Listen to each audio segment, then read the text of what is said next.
At ito, i-check lang natin to, no. So BDO, no, sabi dito BDO Unibank, the country's largest bank, has joined a pilot study to explore the use of stablecoin. So Crypto PH, no, thanks to Ricky Sebastian Sanchez for the news tips. So check natin to. So nakita ko naman dito maraming heart reactions, no? 65 likes, 334 and 366 na pinagtatawanan itong post na to, mga idol, no? So check natin yan. Bakit ba sila tumatawa, mga idol? Kasi una, syempre wala silang tiwala sa cryptocurrency, no? Wala silang tiwala dyan sa cryptocurrency kasi ang laki ng factor ng Axie Infinity noon, no? Na kung saan talaga napakaraming nalugi, napakadaming nalugi. Aaminin natin yan, mga idol. Isa tayo dun sa nag-Axie before at napakadaming nalugi sa Axie Infinity, no? Nung mga panahon nun, mga idol, nung 2021 June, isang post mo lang na Axie team for sale, kahit 100,000 pa yan, bibilin ka agad dyan sa loob ng isang minuto, no? Actually, karamihan to sa mga smile reaction, no? Or yung mismong tawa talaga, mga idol. Pero syempre, dun sa iba naman na alam nila kung paano gamitin ang mga crypto coins, para saan ba yun, yung mga nag-study, no, yung mga nag-aral ng cryptocurrency, no, lalo na sa trading, no, kung paano mag-future trading, mag-spot trading, ayan, sa kanila is good yan, heart yan, at masaya sila para dyan, di ba? And then kung magtitiwala yung mga malalaking company sa cryptocurrency, ayun, panigurado, syempre lilipad yung price nun, di ba? Sabi nga natin, maraming bibili ng coin, mas lilipad yung price. Maraming magbebenta, mas mababa yung price. And then check natin yung mga comment. Sabi dito ni Cruiser Cruz, no, sabi niya finish na. So centralized control by government and ang pera ng mga tao. So they find ways to collect your money.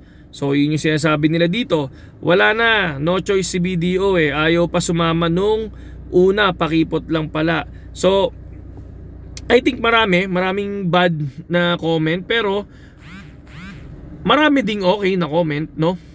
Pero ayaw nung iba na sabi nito, no to CBDC. We finds ways, yung pa rin, no choice daw. Tapos patay, BDO find ways. Lahat taxable sa crypto din. So ang dami, yung iba ayaw nila, sabi nila wag sumama si BDO dyan. So kung central banks ang gumagawa ng CBDC, paano pa yun naging centralized? No, daming comment, mga idol, no?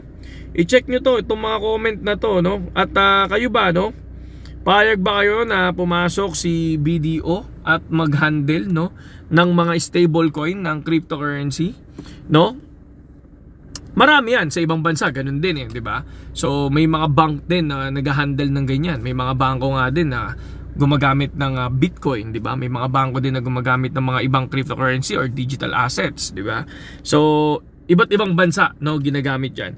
Pero sana, no, para sa akin pinaka ano ko nito, pinaka overall nagki-crypto kasi ako, mga idol, no. Nagki-crypto ako, for me, sana mas maging stable ang cryptocurrency, no. Sana hindi siya na manipulate ng whales, no. Ibig sabihin, kasi minsan whales lang talaga kumikita, mga idol, no. So kayang-kaya nila ibaba or itaas yung price ng market, 'di ba? Sana walang ganun. Pero syempre kung ganun ang labanan, no, mahihirapan yung mga taong pumasok sa cryptocurrency. At dapat bago kayo pumasok sa mga ganitong klase, no, na sinasabi nating hindi investment risk, no.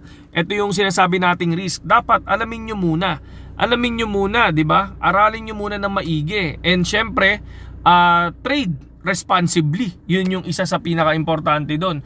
Wag na wag aasa sa ibang tao. Kasi una sa lahat, pag umasa ka sa ibang tao, meron kang sisisihin, di ba? So dapat wala kang ibang sisisihin kundi sarili mo once na pumasok ka sa cryptocurrency.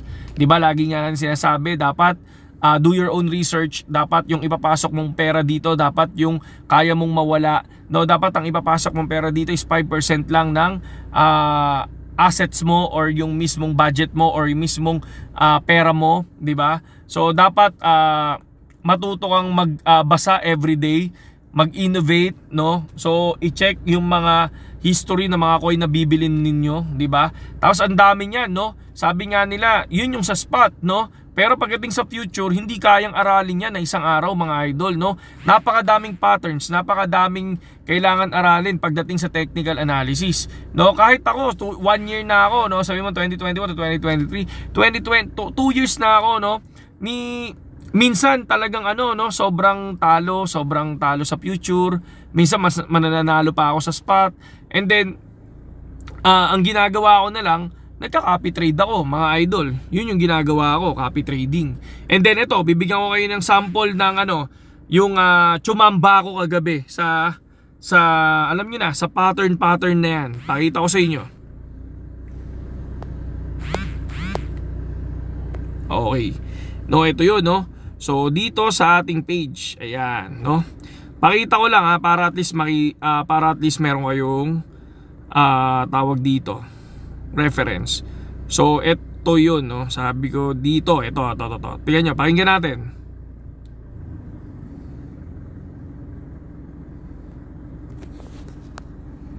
So parang no, naka-diamond pattern, no. No. So ngayon, kung mag-diamond pattern ka, kung kukuha ka ng target, eto, no. So yan, ilagay mo ngayon dito. Tama ba? Yan. Or parang papalo ng